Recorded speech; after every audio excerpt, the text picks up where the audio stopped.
Again, just like the video yesterday wherein we talked about the Florida Panthers and how they had themselves a season, how they had themselves a whole bunch of controversy after being the President's Trophy winning team last year and not performing up to snuff this year in the regular season. Sure, Mateychuk was as good as he has ever been, but sneaking into the wildcard spot and going up against the Bruins team, we all said, hey, Boston has this series in the palm of their hands. This is their series to lose. I said it in the video that we can go out there and talk about the Florida Panthers and how good they were and how much they improved over the course of the series to take the win, but this ultimately falls on the Bruins.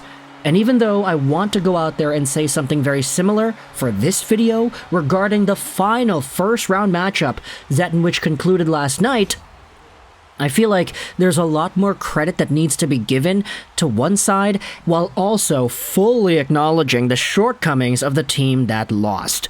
The New Jersey Devils, ladies and gentlemen, had overtaken the reins and won Game 7 against the New York Rangers 4-0. And if you want to go out there and sort of illustrate, verbalize, and articulate how strong of a performance this was against New York, all you gotta do is go over to the Money Puck Deserve to Win-O-Meter. Now, I'm pretty sure everybody knows how the Deserve to Win-O-Meter works, but essentially Money Puck tracks the expected goals, the high danger chances in these hockey games, and they simulate the games 1,000 times based off of the expected goals that were executed. And then you have yourselves a percentage that determines X team had X% chance to win, or they should have won the game. And this is the most skewed I have ever seen the Deserve to Win-O-Meter ever be before. Because the final result was 91% New Jersey and 9% New York. New Jersey, based off of the quality of play that we had seen in last night's Game 7, had a 91% chance to win the game. Now, of course, it was 4-0, so it's not really like the Rangers had themselves a good chance to win anyway, but this game, if you just watched the tape, even watch when it was 0-0, watch the first period, watch partway through the second, and then watch the remaining half, where all the goals were scored, New Jersey just had full control. And everybody's talking about the New York Rangers and Juraj Gallant and how this sort of is a pattern that we have seen. The guy doesn't know how to adjust. He doesn't know how to make things work. He doesn't know how to move things around properly to facilitate progressive, necessary change in the way the team approaches individual plays. The New Jersey Devils just completely shut down the Rangers and forced Gallant and his team to only go with dump and chase plays. Even when the team had the power plays, they still weren't getting it done. Now, interesting enough to me to note is that the name that was trending last night after the game had concluded, it wasn't Hughes, it wasn't Brott, it wasn't Tatar or any of the guys that actually scored goals in this game. The name that I saw trending the most was Artemi Panarin. Because a lot of people, Rangers fans especially, were calling this guy out for his lack of showing up in the series. In fact, he only had one 5-on-5 point in the entire 7-game series. That was a secondary assist. Everybody's talking about Alexis Lafreniere as well. The guy had, guess what, 0 points in the 7-game sample. Great for a first overall pick back in 2020. And realistically, when you think about what the Rangers did to come into this position in the first place, you've got Patrick Kane, you've got Vladimir Tarasenko, you still have Zibanejad, Kreider, Panarin. Everybody is there, and you bolstered up this team even more with Tyler Mott in the bottom 6. Yet this is the performance you see in the most important game of the year.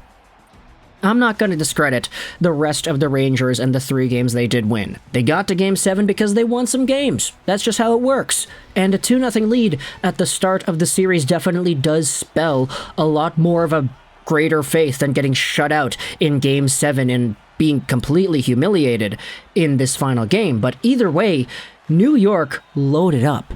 They had themselves a really strong deadline period with getting all these names and making sure that their roster was primed and developed for the postseason. I mean, Vladimir Tarasenko, Patty Kane, Stanley Cup champions, and lethal top 6 scorers? Sign me up for that, baby. Vladimir Tarasenko, I thought he looked pretty alright. Patty Kane, I thought he looked great. I thought Kane was one of the more effective Rangers out there in just moving the puck around, opening up space and creating opportunities, but it unfortunately doesn't amount to anything. And again, everybody's talking about Artemi Panarin because he did not have that same sort of impact.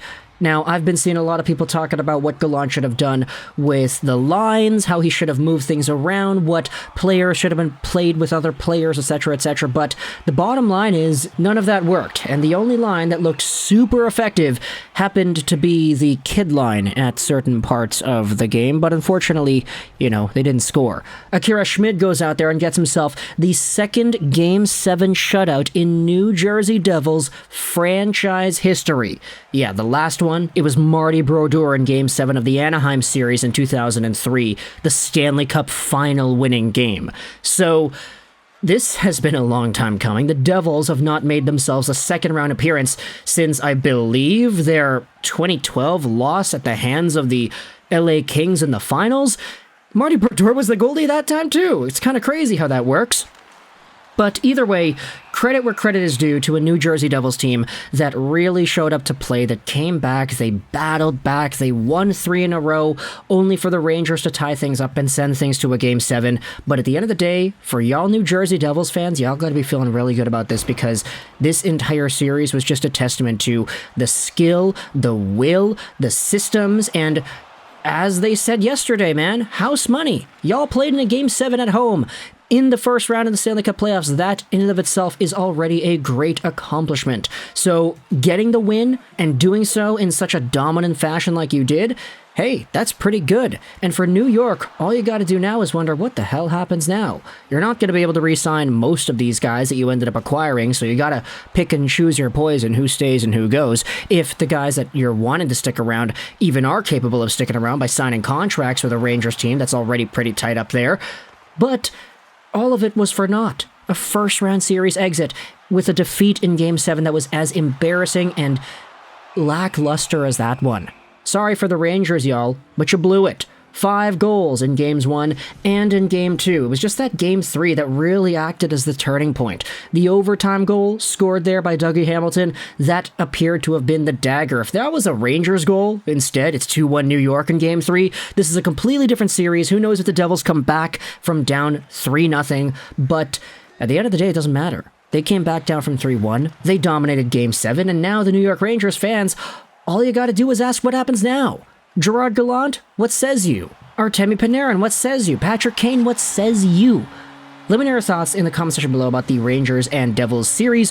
What were your thoughts on the Game 7? Do you have any extra opinions to add? I didn't really break down the game here. I didn't watch most of it, with a whole bunch of attention. I kind of had it on in the background, yeah, but I was editing and doing some other stuff too, so I wasn't really paying too much attention, but I did watch everything go down as it did. Akira Schmid looked great. The Rangers just could not get any offense. The Devils scored a bunch of goals, and, I mean, look, New Jersey, y'all in the second round now, playing off against Carolina. That's going to be a fun, fast-paced series. I'm excited to see that one. But thoughts in the comments either way. I hope you enjoyed this Juraj 9, and bye.